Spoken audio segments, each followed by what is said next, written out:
Andito ka ngayon sa panibagong kabanata ng Spooky Serie.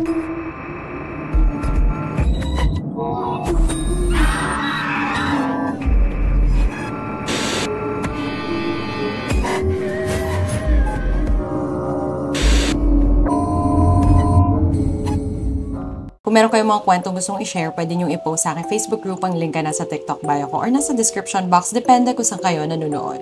Don't forget to like, subscribe, and comment your thoughts. Also, click nyo na rin ang notification bell para ma-update kayo every time na nagpo-post ako. Alam nyo ba, I had to film this twice. Nilagay ko kasi dito yung lighting ko na isa sana. But the problem is, mukha akong walang kilay. Anyways, may mic holder na ako. Para hindi na tayo nahihirapan sa paghawak ng mic kasi minsan nangangawit na ako eh. Actually, yung first story natin, 2 parts kasi to pero pinagsama ko na lang ng iisa. Let's go. My father's hometown is in Antique. Hindi ko na sasabihin kung saan doon kasi medyo kilala sila doon, lalo na sa area na yon. Isa sila sa pinakamatagal nang naninirahan sa lugar na yon. Matandang angkan, tahimik lang, pero may tinatagong lihim. Sila'y may lahing aswang. Alam niya yung klase ng aswang sa pelikula ni Dingdong Dantes at ni Lovie po? Oo, ganun sila. Sila ang tipo ng mga nagpaparami ng lahi. Sa pamilya nila ipinapasa mula henerasyon sa henerasyon ang mga tinatawag nilang bato. Isa itong anting-anting. Ayon sa mga tito at tita ko, ang bato na yon, nasa loob siya ng katawan ng mga matatanda sa pamilya na nagiging dahilan ng hindi nila pagkamatay agad.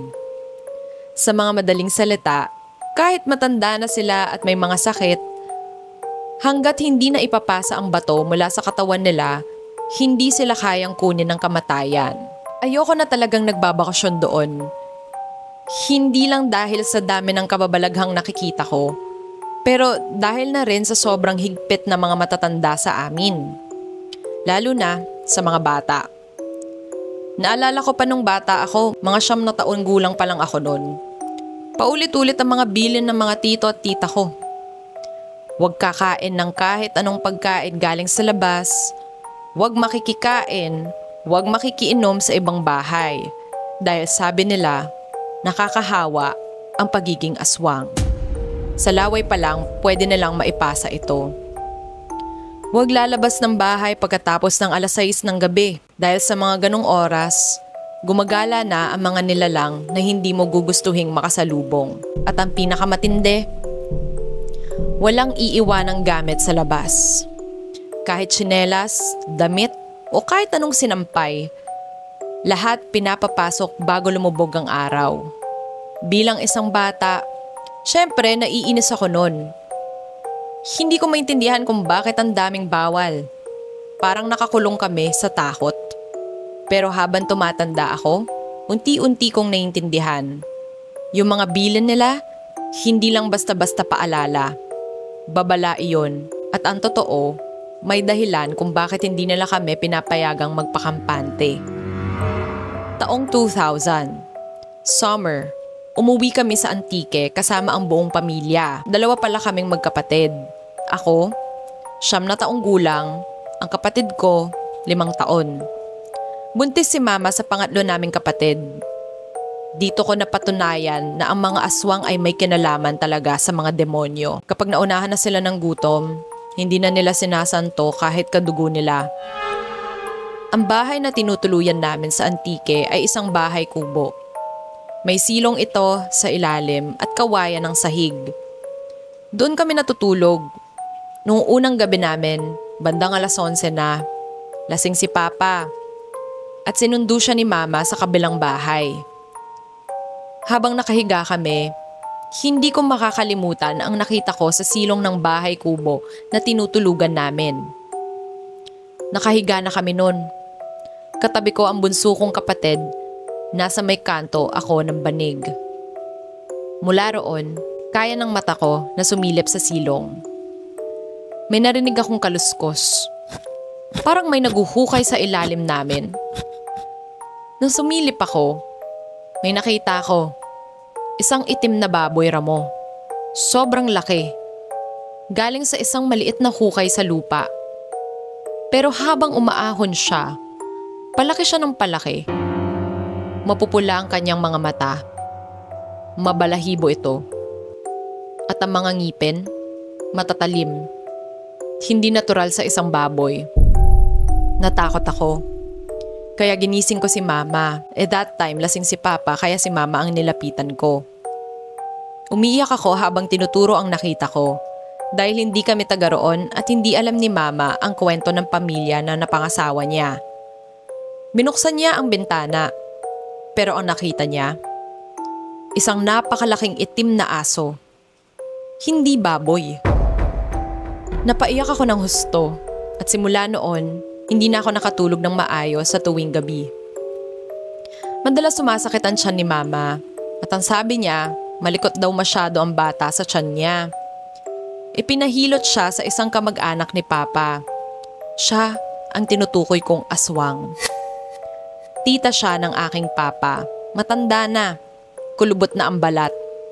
Malaki ang katawan. Mataba. Bale, lola ko na ito. Siya ang nanghilot kay Mama noon. At doon kahit papaano nakaramdam si Mama ng ginhawa. Tumigil ang paninikip ng tiyan niya. Hindi na rin naging malikot ang bata sa loob ng tiyan. Malayo ang hospital sa baryo. Mga 5 oras ang biyahe. Kaya umaasa sila noon sa mga hilot at albularyo. Sa mga sumunod na araw, tuloy lang ang bakasyon namin. Pero bilang bata, bored na bored ako. Kasi sa Maynila marami akong mga kalaro sa kalsada. Dito sa probinsya, parang takot makipaglaro ang mga bata. At karamihan, hindi marunong magtagalog. Pero meron naman akong naging close na pinsan. Hindi ko na maalala ang pangalan niya pero ang alam ko, kaedad ko siya. Apo siya ng aswang na tinutukoy ko. Bale, second cousin ko na siya. Niyaya ako ng pinsan ko na pumunta sa bahay nila. Gusto raw akong makita ng lola niya. Agad naman akong sumama. Dahil sa totoo lang, bored na talaga ako noon at wala akong magawa. Naalala ko, kami lang dalawa ang nagpunta roon. Pagdating namin sa bahay, sarado ang pinto sa harap. Katok siya ng katok pero walang nagbubukas. Sabi ko, baka naman walang tao dyan. Wala si lola mo. Sagot niya naman, hindi, baka tulog lang yan. Halika, dumaan tayo sa likod. Pagpunta namin sa likod, sarado rin ang pinto. Pero may isang bintana sa kwarto na bukas. Doon kami dumaan. Pagkapasok ko sa bahay nila, may agad akong napansin. Maraming kandila. Nakatirik sa ibabaw ng hapagkainan. Yung ibang kandila, nakausli sa mga lumang lata ng biskwit at sa loob ng lata, may langis. Nilapitan ko. Tinitigan. Pero bago ko pa mas maintindihan kung anong mga yon, may tumawag sa akin. Sa likod ko, malapit lang. Paglingon ko, nandoon siya. Si Lola. Itago na lang natin siya sa pangalang Lola Vashon. Nandoon si Lola Vashon, walang saplot, walang kahit anong suot sa katawan. Malangis ang balat niya. At paglapit niya sa akin, hinawakan niya ako bigla sa ulo. Ni hindi ako makagalaw noon at halos maiyak ako sa takot. Pero biglang lumitaw ang pinsan ko sa likod niya. Tinawag ako, kaya agad akong tumakbo sa kanya, umiiyak at sinabing, gusto ko nang umuwi. 1 week lang ang tinagal ng bakasyon na yon dahil dinugo si Mama. Sabi niya, gusto na rin niyang umuwi. Pagbalik namin sa Maynila, pina-check up agad si Mama. Ayos naman ang bata sa tiyan niya. Normal lang lahat, pero dahil sa hirap ng buhay noon, hindi siya sa ospital ng anak. Sa bahay lang. At alam niyo kung sino ang dumating? Si Lola Vashon. Sinundan niya kasi kami sa Maynila at tumuloy bigla sa bahay namin. Ang sabi niya, gusto raw niyang tumulong sa panganganak dahil hilot siya. At ng araw ng panganganak ni Mama, May 6, 2000. 8 buwan pa lang, kulang sa buwan. Patay ang bata. Ang mas masakit, walang laman loob, impis ang katawan, payat, halos butot balat. Sabi nila, kinain raw ng aswang ang laman loob ng sanggol. At hindi doon nagtapos ang lahat. Lumipas ang mga taon. Akala ko tapos na hindi na mauulit. Pero noong ako na ang mismong nagdadalang tao, bumalik si Lola Vachon. Nagpunta ulit sa amin para magbakasyon raw.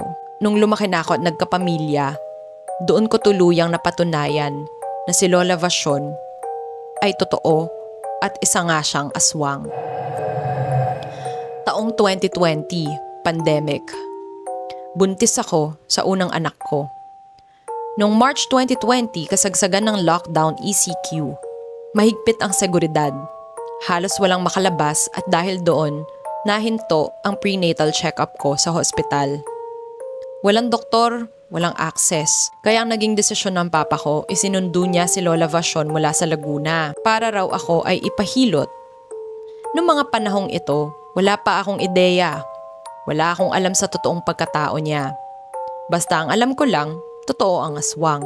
At matagal na naming pinaniniwalaan yon sa pamilya. Kaya nga tita ko sa side ni mama, laging nagbibigay ito ng panangga, bawang, kalamansi, insenso, kamanyang, mga sanga ng makabuhay, at meron pa nga siyang binigay sa akin, buntot pagi.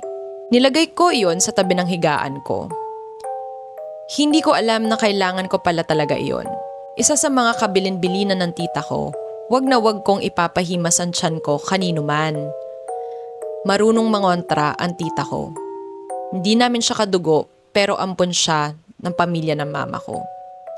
Galing siyang Cebu at nang lumuwas siya ng Maynila, doon lang ulit sila nagkita ng mama ko.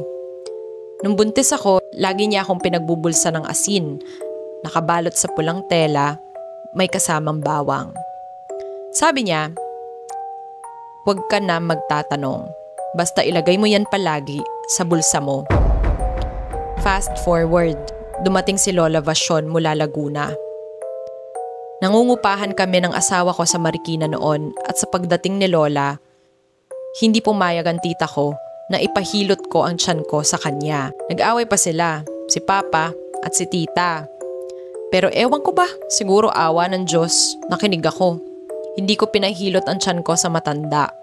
At buti na lang, dahil sinabi rin ng OB ko, bawal na bawal ang massage sa tiyan ng buntis. Delikado kasi yun.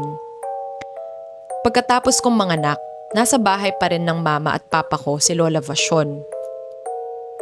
Sa ospital na ako nanganak kasi bawal na talaga ngayon ang mga anak sa bahay kung walang lisensyadong hilot o midwife.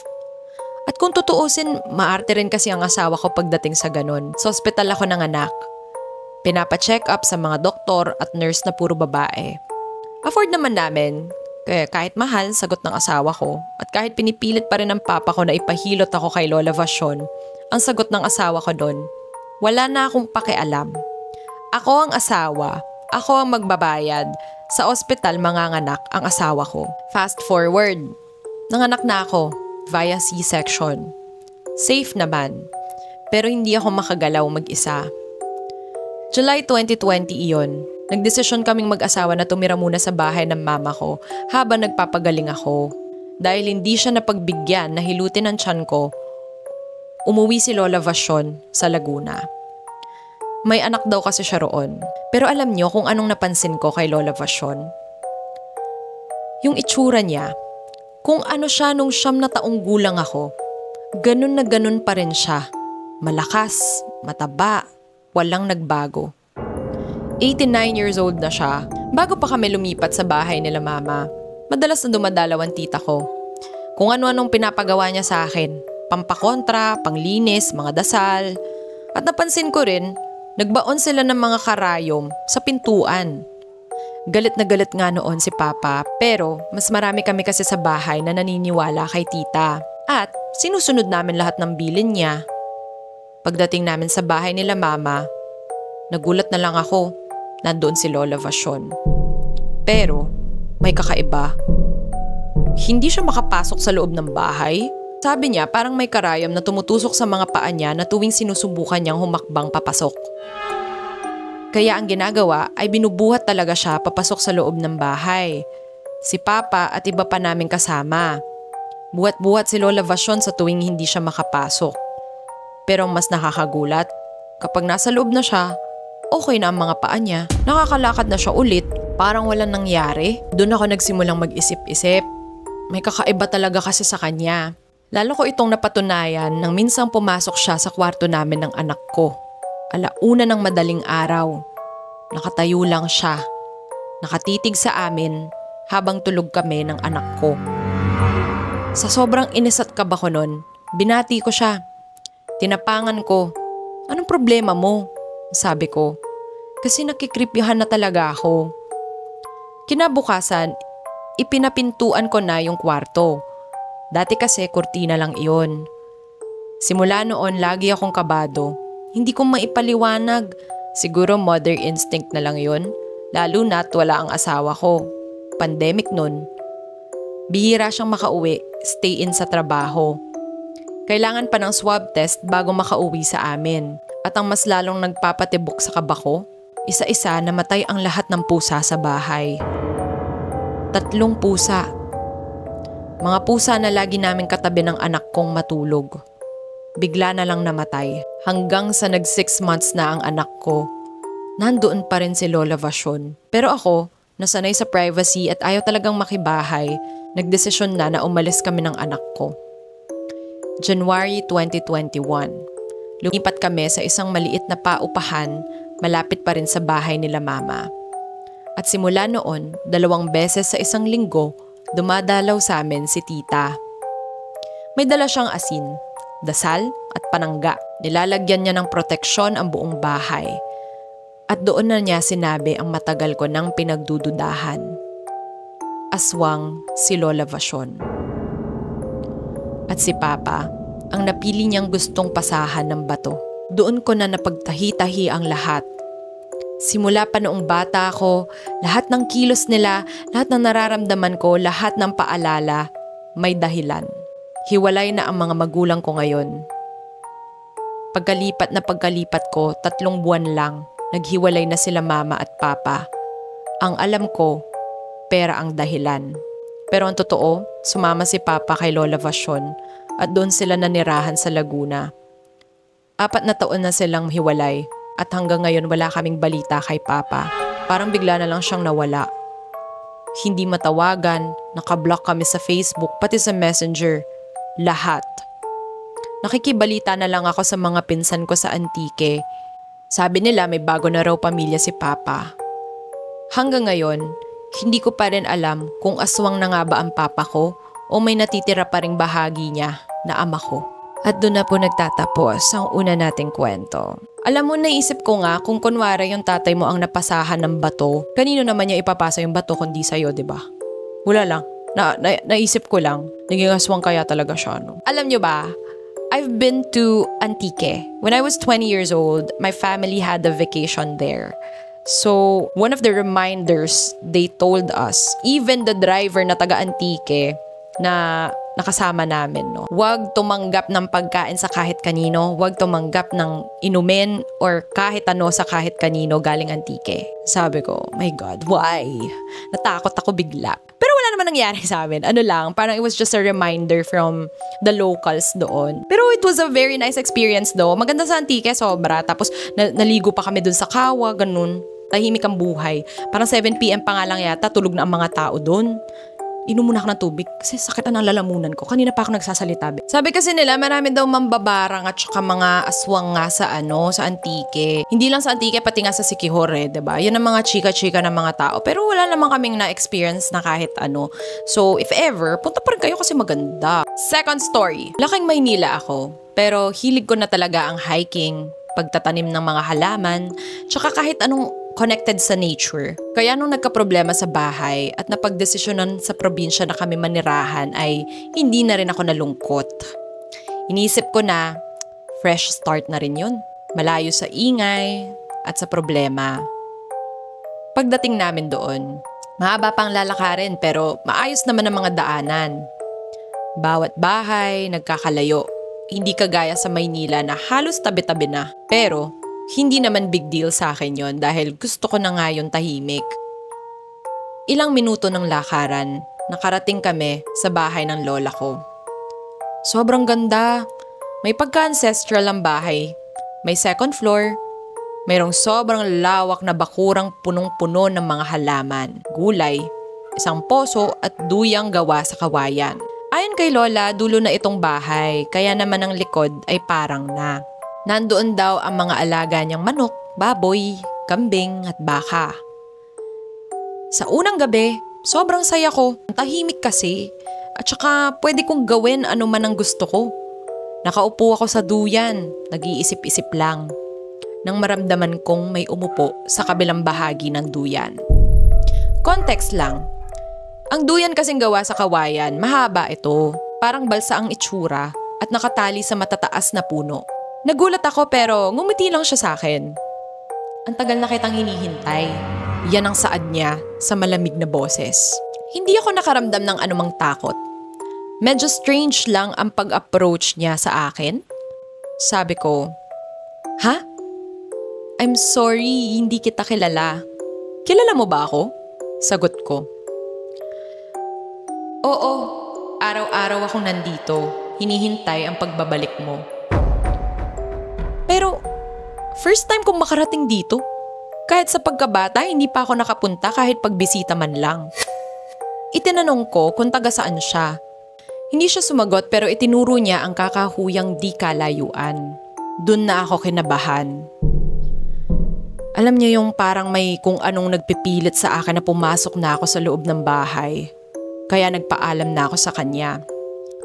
Sayang, nagugutom na pa naman ako. Yun na lang ang sinabi ko. Sobra na akong takot nun. Kaya tumakbo na ako papunta sa loob ng bahay at hindi ko na nilingon ang duyan. Fast forward, nakatulog rin ako kagad dahil sa pagod sa biyahe. Okay naman ang lahat hanggang sa bigla akong nanaginip ng masama. Nandun yung babae. May hawak siyang lumang manika na sobrang dumi na at puro tagpi. Noong una, hindi ko maaninag ang mukha niya dahil madilim. Pero papalapit siya ng papalapit sa akin. Galit na galit habang umiiyak. "Bakit natatakot ka sa akin? Bakit mo ako iniiwasan?" Bigla akong nagising sa pagtawag ni Mama. Pinapawisan ako ng sobrang lamig at parang pagod na pagod. Hindi ko alam kung bakit pero nawalan na lang ulit ako ng malay pagkatapos noon. Mula noon, araw-araw kahit saang parte ng bahay ay ramdam kong may nagmamasid sa akin. Sinubukan kong mag-alaga ng pusa. Mula yon sa kapitbahay namin para kahit papaano ay malibang ang diwa ko. Pero wala pang 24 oras, natagpuan ko na ang pusa kong balat na lang ang natira. Ubos lahat ng lamang loob, pati yung buto. Pero ang kakaiba, wala siyang sugat. Takot na ako. Ramdam kong hindi na rin ako ligtas. Isang hapon, oras na ng pagligo ko, kaya naman nag-igib na ako sa poso sa labas ng bahay. Sa unang kuha ko, okay naman. Pero sa pangalawang balik ko, bigla na lang tumahimik ang paligid. Nakakabinging katahimikan yon. Walang hampas na mga dahon sa puno. Walang mga ibon at huni ng hayop. Tanging tunog lang ng lumalagunos na tubig ang naririnig ko. Nagmamadali na ako dahil ramdam kong parang lalagnatin na ako. Pagbuhat ko sa timbang puno ng tubig, nag-iba ang itsura ng paligid. Wala na ang bahay ni Lola. Paglibot ko ng tingin, nasa loob ako ng kakahuyan. Ramdam na ramdam ko ang mga presensyang nakatitig sa akin. Biglang lumabas yung babaeng nakita ko sa duyan sa aking panaginip. "Laro tayo, tagu-taguan. Ang mahanap, hindi na makakalabas ng buhay. 1, 2, 3, 4. Nagbibilang siya habang tumatawa. Tumatakbo ako ng walang humpay. Pero kahit saan ako pumunta, parang pare-parehas lang ang nakikita ko. Lumupagi ako sa likod ng isang malaking puno. Pagod na ako sa kakatakbo. Nararamdaman ko rin na papalapit na siya. Pumikit na lang ako. Nagdasal. Yun na lang ang nag-iisang pag-asa ko. Pagmulat ko, nasa kwarto na ako. May albularyo sa tabi ko. Natagpuan daw nila ako sa may daanan papuntang Kakahuyan. Nakahundusay at may hawak na timba. Sabi ng albularyo na paglaruan daw ako ng maligno na nakatira sa Kakahuyan. Gusto raw ako nitong isama at noon pa ako nito hinihintay. Ang tanging paraan lang para tigilan ako nito ay umalis kami. Sa huling gabi, nagising ako sa iyak ng babae sa bintana ng kwarto ko. Aalis ka na naman? Maghihintay na naman ako? Hanggang ngayon pala isipan pa rin sa amin ang mga nangyari. Paano niya ako nakilala? Bakit niya ako hinintay? Bakit niya hinintay ang pagbabalik ko kahit hindi pa naman ako nakakapunta doon? Lahat yon, tanong pa rin para sa akin. Pero ang kasagutan, ayoko na ring malaman. At doon na po nagtatapos ang pangalawa nating kwento. Actually, ang haba ng episode natin today kasi mahahaba yung mga sinend na kwento sa atin. Ano bang meron sa mga pusa at bakit binibiktima sila ng mga maligno at ng mga aswang? Nakakaawa yung 3 pusa sa una nating kwento. Tapos sa pangalawa naman, wala na yung buto, wala na yung laman loob. Kawawa. Para naman mahimasmasan kayo sa takot, meron akong other series dito sa YouTube. It's called Kumpisalon, wherein nagbabasa lang ako ng confessions ng mga tao na sinesend din sa Bebang Dump. Para makita nyo rin ang real personality ni Ate Bebs kapag hindi siya seryoso. Charing. I'll see you guys sa next upload. Bye!